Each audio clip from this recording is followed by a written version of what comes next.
राजे, खरं तर मराठवाड्यामध्ये जी आज भीषण परिस्थिती आपण पाहतो, तुम्ही अनुभवी देखील, अनेक शेतकऱ्यांचं उद्ध्वस्त झाले खरीपातील पिके आणि शेतकऱ्यांची अशी मागणी आता पंचनामे करता सरसकट मदत जाहीर करावी, मात्र प्रशासनाकडून पंचनामे करतायत. आता पंचनामे करायचीत कशाचे? पंचनामे करायला लागल का काय तिथं?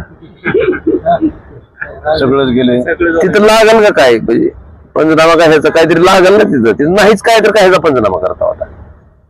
सगळंच वाटलं झालंय पुरतं. बघ म्हणा, काय बघायचं असेल, अजून हाऊस असेल तर या फिरून अजून बघून घ्यायची असेल 10,000 त्याला काय जी आहे ती आहे वस्तुस्थिती.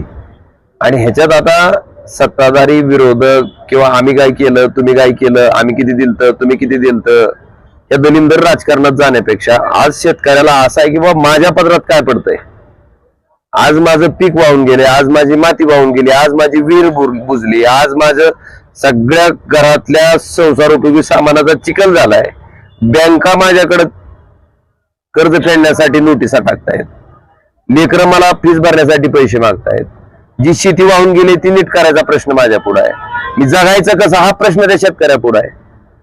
मला वाटतं त्याच्यामुळं सरकारनं मदत करत असताना पंजाब सारखं एका सिंगल इंजिनचं राज्य, आपचं गव्हर्नमेंट आहे, ते राज्य जर 5 लाख हेक्टरवरचं पीक बर्बाद झाल्याच्या नंतर जर प्रति हेक्टरी 50,000 रुपयाची मदत देऊ शकत असेल तर तिथली ना आपली परिस्थिती काय फार वेगळी नाही.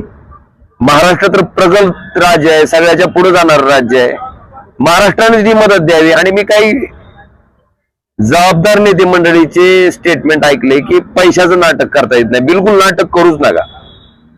पैशाचं नाटक करा असं आम्ही म्हणत नाही.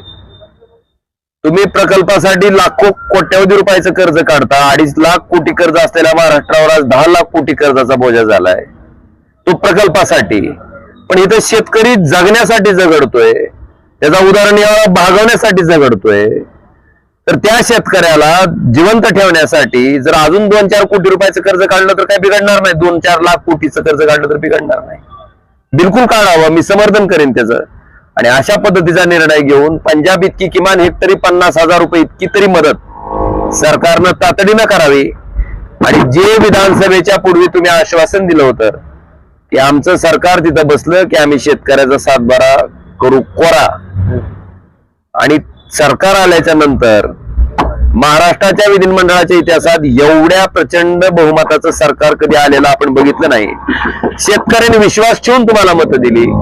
मग त्या शेतकऱ्यांना जेव्हा कर्जमाफीच्या बाबतीत आठवण करून दिलं त्यावेळेस मुख्यमंत्र्याचं उत्तर होतं की आम्ही योग्य वेळेने योग्य पद्धतीनं आम्ही ती कर्जमाफी करू.